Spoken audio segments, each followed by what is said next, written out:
Dr. Sandeep Nair, Registrar, Chanakya University, Bangalore.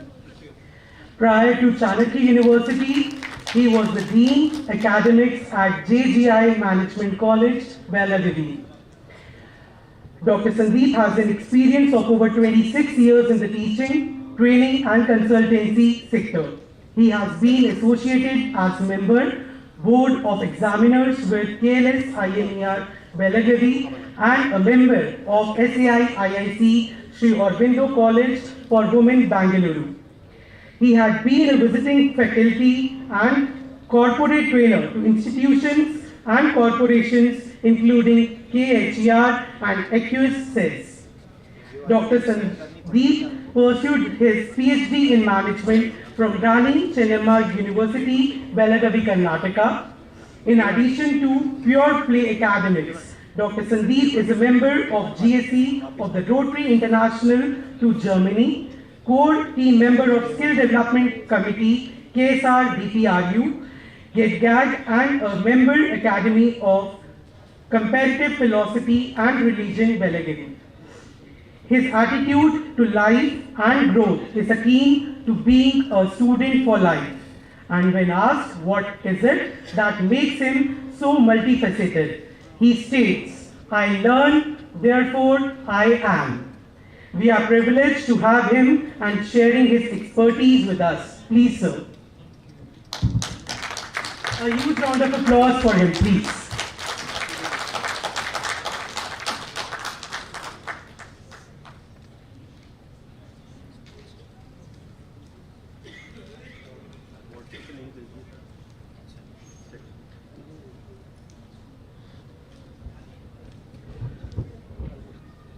Namaskaram again, and a very good afternoon. Now that I have wished you a good afternoon, I cannot spoil it for you. I'm very happy, respected chairman of the session, and teachers, students, colleagues in the cause of education. Some of the things even I did not know about my introduction. Thank you for the generous words. I will not take much time, and here I am to present to you National Education Policy, Skill Integration, a Perspective. Very quickly, we are living in what is called as attention economy. You know what's attention economy? That's a new economy which wants to gain your attention, and gaming is the big thing. So the screen time. So companies are trying to hold you hostages to get your attention so they make millions. So what is the difficulty for us? No youngster or nobody can listen to anything beyond 8 seconds continuously. So in this world, I am trying to take your attention. I'll make it very brief.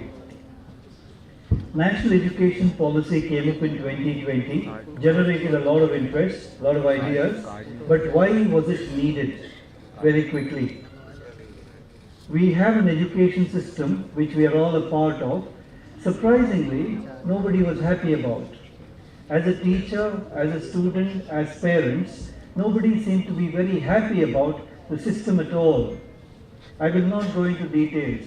We are icons of industry day in and day out, telling us that we are producing unemployables.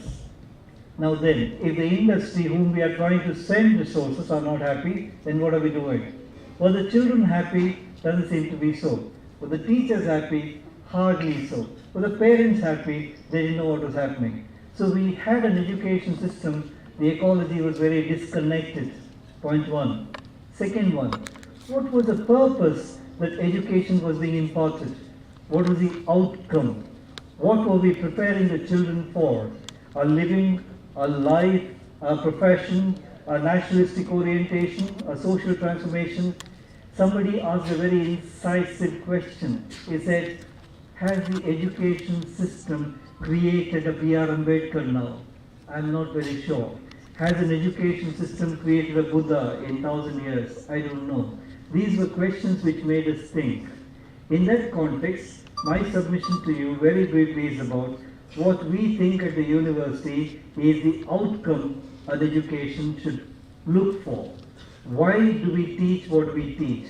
In that context, after everything is said and done, you shall go home with something to remember, what is called as takeaway. Therefore, without using those projections, my understanding today, I shall present based on the learnings we had in setting up a university, what are we preparing the students for? What should be, today in technical education, you've got something called as outcome-based education, a clearly defined global attributes of how an engineer should be. But then, it has not come into social sciences and humanities. In that context, we went into an extensive amount of brainstorming in trying to understand what are we preparing children for. So therefore, without making it too complicated, making it very, very simple, I shall present at Chanakya University what is that we look at as an outcome of the process of education. To make things easier, allow me to present it as 8 C's of educational outcome. I shall start with the first one, the first C. Let me take it as character. I would not want to define it in a very conceptual manner. Character, I call it as a guna, the inner being. What defines you is a character. Human being, being humans, what does it mean? Everything in nature, there is no copy in nature. Everything is original, everything is distinct. So everybody has a purpose. Water has to flow, fire has to rise up, wind has to breeze. So this is the essential nature of everything, characteristics of everything in nature. Similarly, in education system, are we trying to make copies of others? Are we trying to identify what is the innate nature of a student? Why he or she is here? Allow me to take this to the simple understanding of education. Education is a realization of the inner manifestation or the manifestation of divinity already that exists in a person. Swami Vivekananda. Very, very simple. So actually education is a manifestation of what already is there. Now, are we trying to convert into education being a process of acquisition? Acquisition of degrees, acquisition of certifications, honors, credits and what have you. In the whole thing, we are just trying to replicate people like others. So therefore the first thing is, am I, are we, does an institution help a student to realize what essentially is good or bad about him? That realization is the purpose. Therefore, it is not fitting anything. A very simple example. When we were sitting for brainstorming, somebody asked me, what do I do? When we started the university some time ago, said, what do I do? I said, I teach economics. Just stop teaching economics and start teaching students, I was told. Wonderful statement. So the point I'm coming to is, do we or are we in the process of recognizing the inherent goodness, talent, attributes and aptitude of students? Otherwise, all these are taken for granted and we are imposing a certain ideas on him or her. Therefore, should we bring in what is called as diagnostically understanding what a student is good at? So I believe, so making every individual distinct and unique, and therefore the character. I'll give you a simple example. A very, very beautiful story explains how everything in nature is a beautiful character. In fact, every tree is distinct, they explain. They compare 2 trees, a coconut tree and a mango tree. A coconut tree grows very tall, straight. It's called kalpavriksha. Everything it offers, from the nariyal to everything is useful. But it grows straight and tall, very difficult to climb, like the father. Gives you everything, but don't be like him. But you shall ask and it shall be given. Look at the mango tree. Celebrates itself. It flowers, it fruits, and children play in a mango tree, like a mother. Look at the beautiful analogy that's being brought about. So everything has something to learn from. So are we trying to identify the uniqueness of a child? Is the first thing. Let the character emerge. Let's just facilitate it. That's the first thing. Second one is a culture. What do we represent? I am a Sandeep Nair. And so nice. I was surprised by 2 very nice teachers coming straight to me and speaking to me in Malayalam, because they believe I represent something that belongs to Kerala, my surname. All of us represent something, absolutely something. Let me not look at the society, the community. We represent the profession that we practice. For example, an engineer, what does he do? An engineer is not a degree holder. An engineer is actually a problem solver. Who is a doctor? A doctor is somebody who is compassionate, who relates, who consoles, who understands. Who is a teacher? A teacher is somebody who inspires. The point I'm saying is, do I represent that attribute of a profession? Today, institutions and universities grow through alumni. They spread the word, they come back and they help the institutions to grow. But are my children, after getting graduated from my institution, are proud about the fact? Or do they represent my university? Do they represent my institution? We're happy to know that today, alumni of IITs and are very proud, very rightfully. But do all institutions claim that kind of heritage from their own graduate alumnus? So therefore, that apart. But when I'm teaching a child or a student to be representing a certain profession, am I also making sure that they represent that kind of attributes? All of you know that today nobody goes to one doctor. They take second opinion, they take third opinion. Why? There's some kind of a trust deficit here. So therefore, culture. If I'm choosing to do something, am I representing it? Now, I gave the example of my surname because they believe I represent a culture. That's the first thing. I have my father, community name. Do I represent them rightly? So in this context, do they represent what they wish to be? Do they represent what they are? For example, countries like Japan, Southeast Asia, you study the revival of these economies, we understand that education was meant for national revival.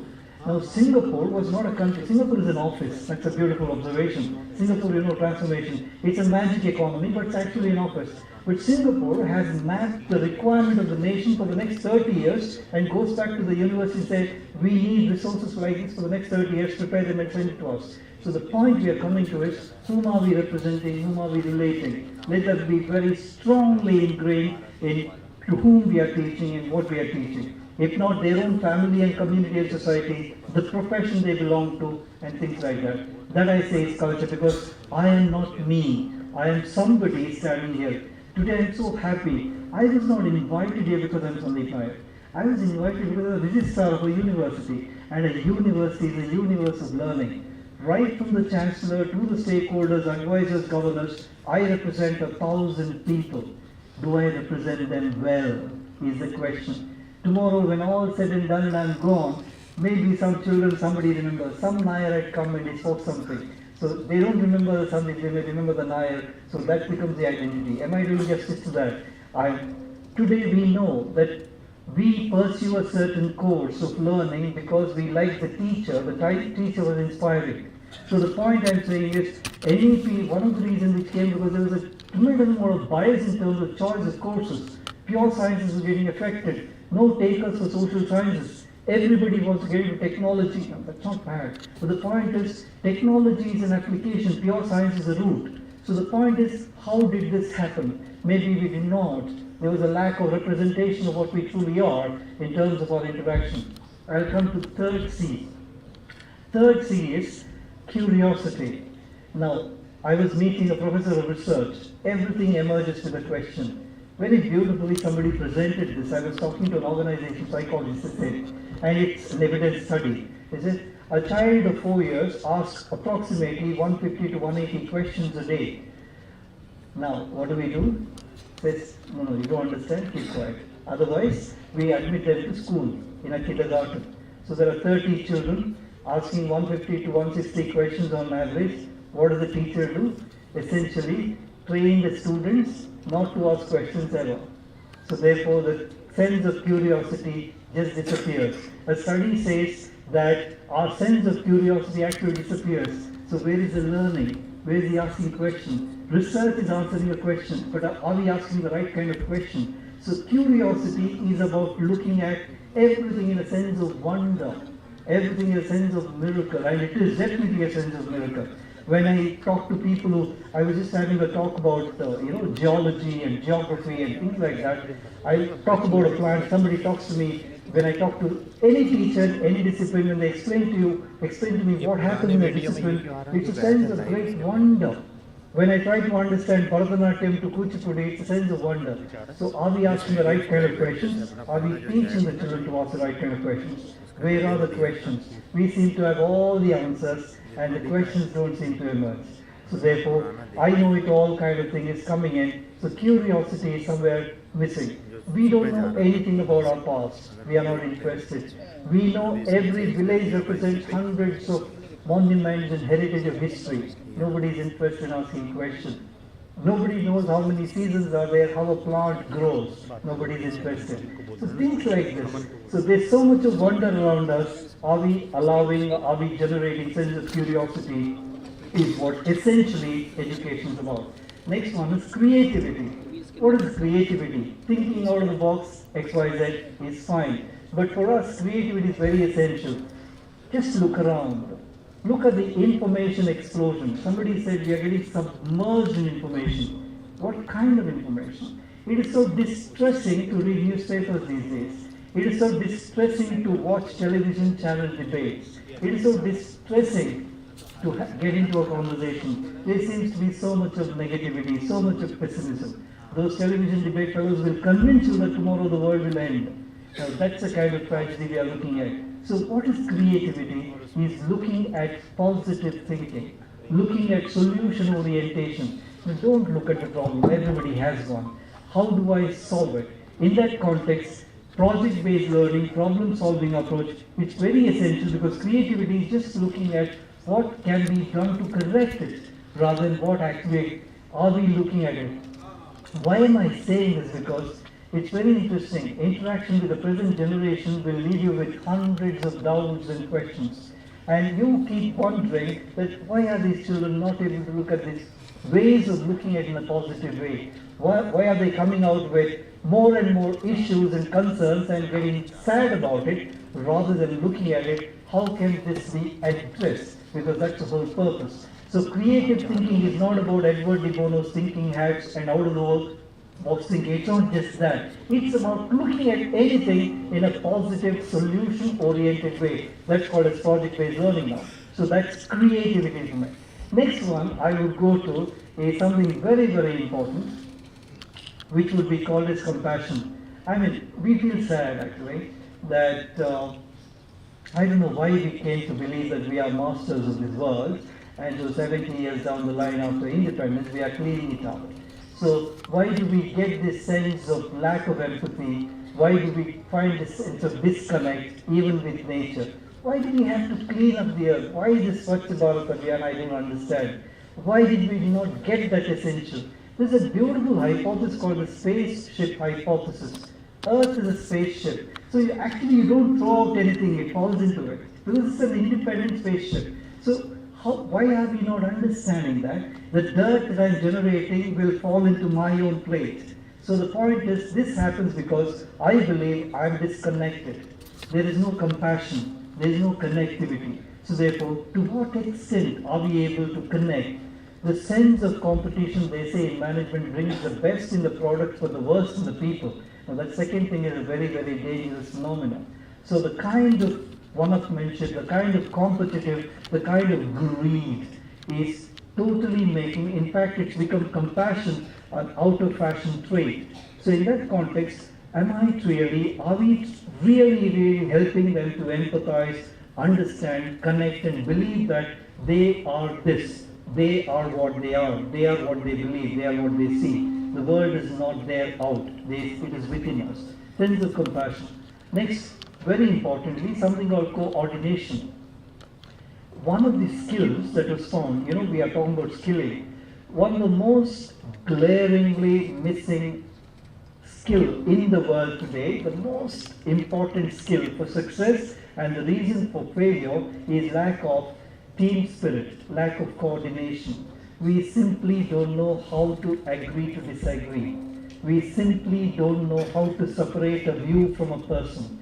We don't know how to accept differences. We simply don't know how to be one.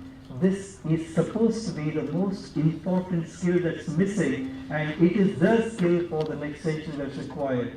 So how do we look at this sense of coordination? How do we build a team? How do we help understand children? It's perfectly okay to be yourself and not like somebody else and still get along. How to say, I'm sorry, I don't agree with you, but with your opinion, but I agree with you. So this kind of coordination skills is glaringly lacking. So you don't believe this is all kind of what I'm saying is essentially my own experience. The sense of this kind of attitude emerges very early in the school, as we see, if you've noticed and spoken to children, the sense of competitive spirit and the sense of trying to be better than the other and trying to make sure that you don't worry who's left behind. Now that seems to be quite a dangerous trend. And then I will come to sense of competence. Competence, we are in a knowledge economy. It's very important. But how do I define knowledge? How do I define competence? I know everything? Is that competence? No. My understanding, our submission is, when I know what I don't know, I am competent enough to learn it. So therefore, do I acknowledge and accept I do not know this? Then I shall become competent.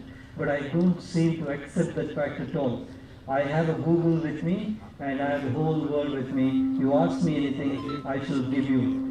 Do you know that everybody makes fun of the WhatsApp University? But do we delete it? Do we ignore it? No.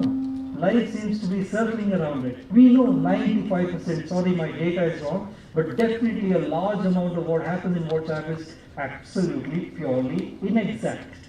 But then it does go on, because I think I know what I'm doing. So a sense of competence is all about accepting what I know and acknowledging what I need to learn. Now, that's very essential because you have to select information to make it knowledge. We have to make sure, one of the very important finer skills that comes today is navigating media or navigating information error. Now, what exactly is that? I should know how to either fact check, otherwise, what should I have it? Do I have to be a part of 250 group of WhatsApps, or do I have to go about it? How do I use the power of discretion? That is competence. So in that context, what we are looking at is, now this whole essential learning of building a university or trying to put an outcome for education emerged because if we look at NEP as a drag, why it was prepared in the entire, essentially education, a study would suggest you and tell you that success and happiness never go together. Today people who are successful are not happy. People who are very, I'm sorry, I'm not defining success as such, but generally, now, we met a professor of IIT, and a student of ours asked this professor of IIT, asking that, so what this boy who asked the question was an engineering student in a normal engineering college. What is so special about these IIT students? I mean, so tell us, no, we'll also be like that. What is so great about IIT students? So this professor, in fact, the director of IIT, stated, let me tell you this, that nearly 50% of the students in an IIT classroom are just about average. They are there, but they are not engineer material. Then, how do they get in? They get in through the expertise, through the admission test. They do really well, their math and physics, and they come and select. But we have a tough time teaching them, making them understand what it means to be an engineer and things like that. So it became too much, and as a director, I went to one of those coaching centers and asked them, see, you seem to be sending thousands of students to IITs every year, but how do you actually send them? They don't seem to be made for that. We find it difficult to handle them in the class. So the director of the coaching center said a very simple answer. He said, see, we promise them that we will help them get into an IIT. We never promise them we will make them an engineer. They are two different things. So the point we are coming to is, how do we connect? So therefore, at Chanakya University, very quickly, our learning, our experience, our experiment has been to look at 4 essential things. Every course will have a 4 dimension. One is a social dimension. Even if it says, why, in spite of being such a rich engineering institutional hub, India, why do we have no innovation? The answer was, engineers had no social connect. They did not look at social sciences much. So if they don't connect with society, innovation don't happen because the problem lies in the society, not in the mechanical garage. So therefore, social studies of sciences, technology, for example, the kind of analytics that come out with the study of sociology with computing and data analytics is amazing. I mean, these days with elections around, everybody is an analyst. That's because of sociology and technology and data analytics. Third one is the ethical perspective. Everything. I'll give you a simple example. I'm just having a conversation. What is ethical? I teach economics. Now, economics as we understand in the modern world. Economics as we understand the modern world exists on concept of sense of self and the self-interest. So everything believes, everything behaves, and everything emerges. Is that how it exists? Did it generate a sense of greed, sense of accumulation? Yes, it did. But is that the way economy existed in a social system like us? No. We had a trusteeship system where everything belonged to everybody. But now I am in the class teaching that self-interest drives an economy. So therefore, bringing a contextual ethical perspective. And finally, a P dimension, which is called as a professional dimension. It's amazing to know. Every discipline has such professional orientation. It may be history. I have a faculty who's a guest faculty who studied engineering in Swiss instead of Zurich. He's one of the best in that. He comes back and visits a temple. Now he's done his research in the Institute of Zurich, comes back to India on a visit to a temple. He looks at a temple architecture. Today he is an authority on temple architecture and the sense of aesthetics. His engineering is safe in his books and in his cupboard. The point I'm talking about, now he is going around trying to learn history and lifestyle. So the point I'm coming to is, every domain, every subject, every course has an extraordinary professional importance and orientation. So integrating this step, the social, technological, ethical and professional dimension to all that we teach generates a lot of interest, and therefore, lastly, there are three words which are very important. NEP, and the way forward is multi-trans and interdisciplinarity of learning. Multidisciplinarity is, for example, I'll present this concept as academic portfolio management. We invest in the stock exchanges. So what do? We look at the stocks and we choose and we invest. Apply the same, because we are investing on money. Why not invest in knowledge for our future? We call this concept academic portfolio management. A student goes through something called a diagnostic understanding of what is strengths, aptitude, attributes, and attitude, then try to select, I want a little physics, little music here, and little computer science there. I want economics here, computers there, and sociology there. So this is how today we are looking at. This is the concept of liberal arts. We had a concept of 64 colors. What is an art? Art is an application, a liberal application of learning. So even economics is an art, political science is an art. So therefore, this concept is what has resulted in our interaction with professionals, industries, in trying to help children curate their own program with constant guidance and mentoring. The advantage of this is very simple, because we had a concept. I take time in saying that when you study Indian context of culture, there was a grades of teaching, layers of teaching. Teachers were not professors and associate professors. Everything started from, say, shikshaka, instructor, behavioral instructor.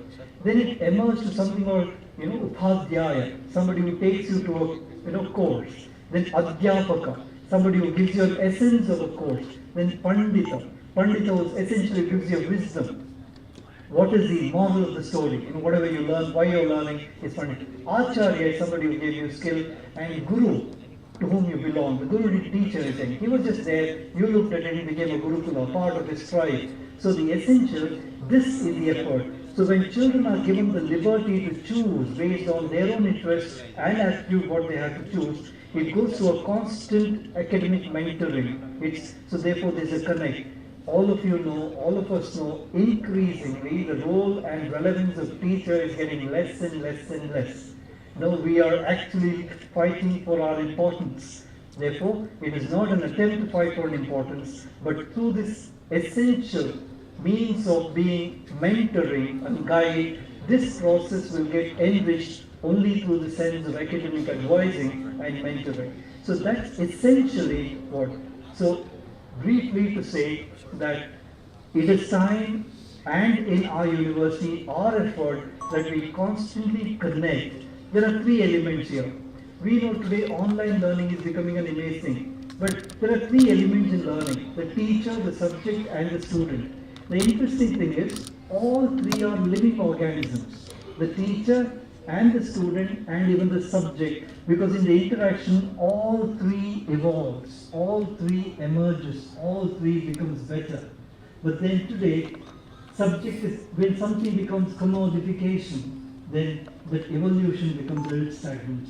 So in that context, our effort and our appeal and our understanding is education should essentially center around the student and constantly be guided by teacher in helping them evolve, because we'll have to jointly define why is a child or the student sitting in my class or in the institution, because the most important thing is we have to manage their aspirations. They are sitting there with an aspiration. Will it come true or will it not? Depends on us. So therefore, we'll have to connect that way. That's been our effort. Thank you.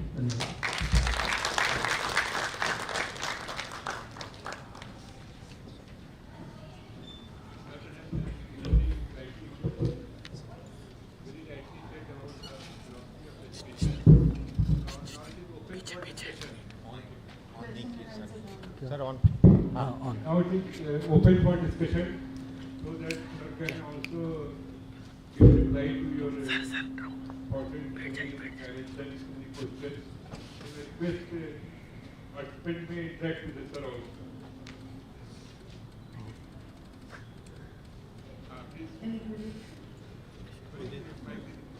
ले लेना Manoj mic पे ऊपर चढ़े इधर से ना सोचिए इधर से जल्दी जल्दी सर ना आपने टीम का है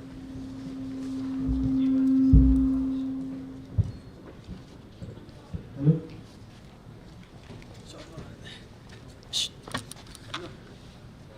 हाँ Sir, sir. So my question is regarding that food dimensions that you have talked just now. So food dimensions. So can you please explain it with reference to NEP 2021? Thank you. मनोहर सामने से हटो To explain तरफ जाओ the context of NEP. Yeah. Very nice question. You know, the most important thing about the National Education Policy is, the greatest thing about it is, National Education Policy allows you to define the objectives and outcome in the context of the institution. So therefore, when you ask me how did I define this, it depends on the institution, student, teacher, and programs and expectations of my institution. What am I trying to explain is, in the interaction we have regarding NEP, there's a question. Would you help us implement or execute NEP philosophy in our institution? Now that's a slightly wrong question, because NEP gives the freedom to do it, adapt and make it flexible to the institutional context. If you were to ask me what we are doing is, our essential understanding is this: is education resulting in evolution or realization of whatever the traits or qualities of a student? So it's a student-centric. One simple thing, we are called Chanakya University. The question was asked, why Chanakya University? There are multiple answers, because there is no Chanakya without Chandragupta, there is no Chandragupta without Chanakya. So essentially a student-centric institution. So every student is guided based on their attitude and aptitude. So therefore NEP essentially looks at a very meaningful, a very joyous and very contextual education. So in that context, I define.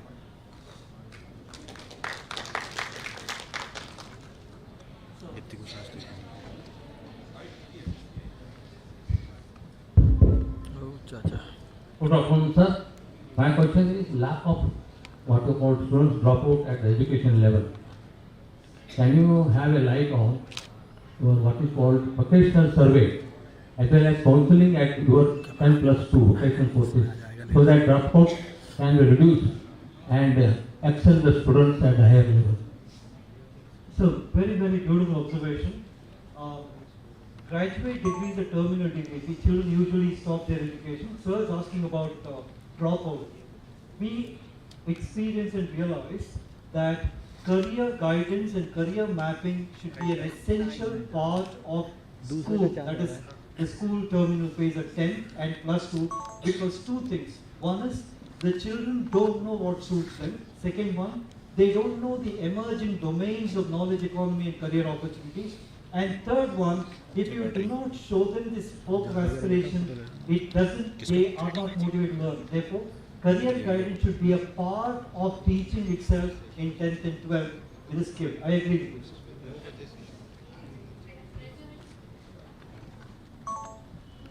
Please. Good afternoon. My name is Naveen. You talked about a very interesting concept about how sociology can be used in the knowledge economy. So my question over here is, I understand what you guys are doing at the university. Is there a way to create an institution that you can bridge the gap between knowledge economy and providing these skills to students? Thank you for the question. One of the very interesting experiments at our university we are doing is what is called as culture mapping. We have taken a village near North Karnataka, Gadag, it's a place. A team, we have a center for study of cultures. What they're doing is we have started an experiment in association with Karnataka State Rural Development University in culture mapping. An extraordinary amount of sociological understanding, political science, computing and data analytics skills, and survey research skills are going in, understanding our village structure and culture mapping. So that's an experiment result.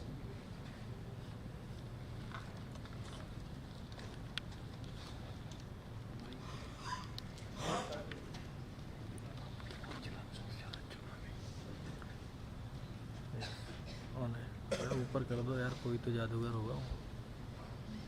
Hello. Yes, ठोक के देखें। I'm Sri Krishna. I'm a student of history.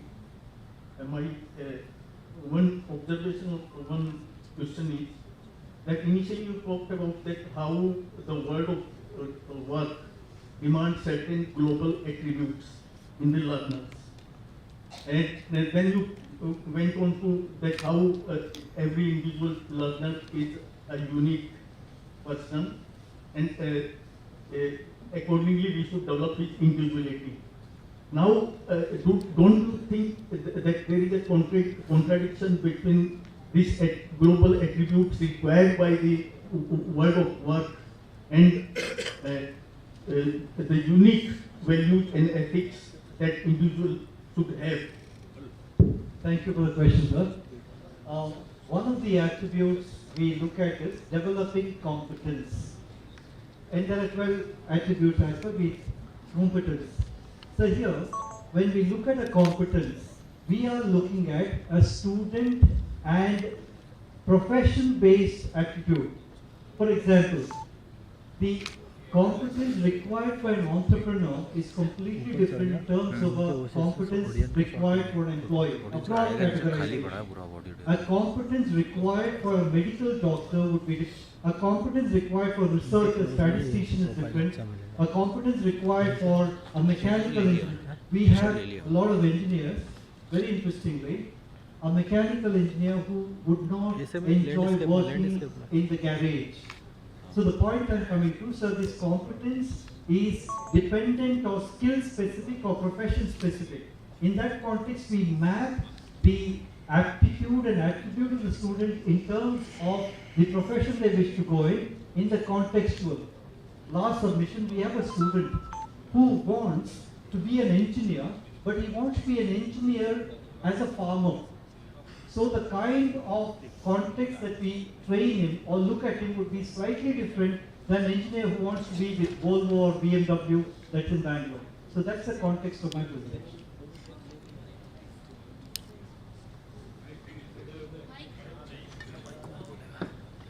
Sushil. Thank you, sir. Pradeep sir, as you have rightly stated, that student, teacher and subject are living organisms. So we've already fallen into a rut where we are no longer living organisms and we are following whatever has been continued so far. So we are not growing as teachers, as teacher educators. Again, we are going back to what it has been for so long. and as the coming up market and the competencies that are required, that is not known to us, that's not known to the students. So how is this unknown area going to be addressed? Two things, ma'am. Thank you for the question. Two things. Because Madam rightly pointed out, we have got into our rut. We experienced, that's a tremendous opportunity. Which means to say, if there is an institution with 10 teachers, 9 of them are into that system of rut, one teacher has made the difference. So therefore, it's what we experience with the teacher student interaction, ma'am, it's so easy to influence. I don't want to use the word inspire, that's a strong word. Influence the children because they are really looking for some guides who mean what they say. It is so easy to be models for them. That's been experienced. And there are teachers amongst us, so therefore to bring about that change, it's possible. We have seen that happening, one. Second one, ma'am, your question was about how do we bring about required changes in a disruptive world. One of the most common and important skills that required for 21st century, as stated by NASCOM to World Economic Forum, everybody's ability to learn, self-learning. So therefore, this concept of liberal learning, academic portfolio management, somebody gave us a very simple analogy, saying that, see, learning, can it be like playing? A child can experiment with a lot of games and takes up a profession. So therefore, when a student chooses a subject and then either fits into it or doesn't fit into it, they're experimenting, this gives them the attitude to keep learning, because that's how the world will change. It's very simple. Any industry, and all of us know that nothing that we study, almost nothing that we study in a college gets into the work. So therefore, if we are able to teach them the ability to keep learning, and that's a skill that perhaps is what is important.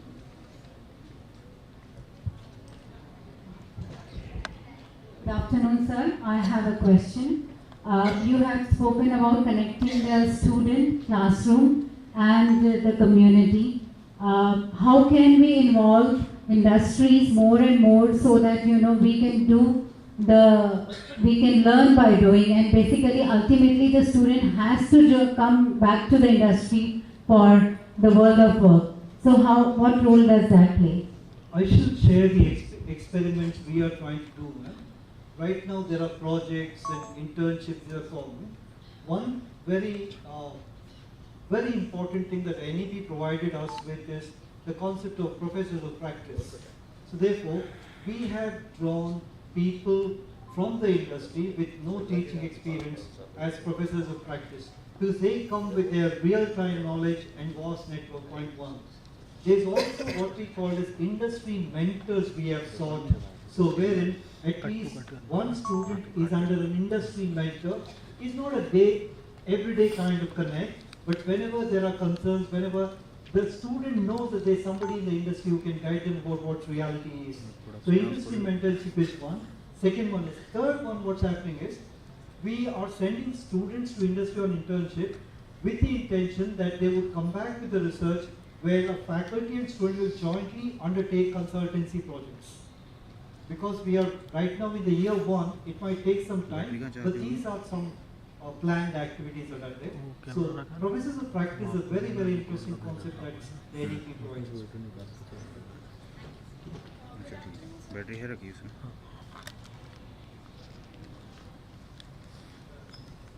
Good afternoon, sir. This is Suprabha Day. So my question is, as we see it is mentioned in the National Education Policy, that one of the reasons why the percentage of vocational education has been low in India is the mindset of people considering vocational education inferior to mainstream education. So when we go to the schools, for example, at the secondary level or senior secondary level, it has been seen that it is quite convincing. It is easy to convince the students of rural sector to do work related to material or machines. However, when we talk about the private schools, the students seem very much reluctant enough to get involved into the work to work with materials or machines. So can you please suggest some strategies how we can overcome this issue? in this regard? Ma'am, it's a very, very important question and a concern actually. As in the morning, sir also mentioned, how do we actually bring in the concept of dignity of labor, which is preventing children to look at, vocational skills. So connecting vocational skills with career enhancement is a very important challenge that will take a lot of time, take some time. At a university level, especially because these formative opinions have been formed in the schools, to get them here, our effort has been to 4 things we integrated in learning. First one is academic studies. Second one is sports. Everybody has to be in sports. Third one is every student will have to necessarily look at a craft, an art.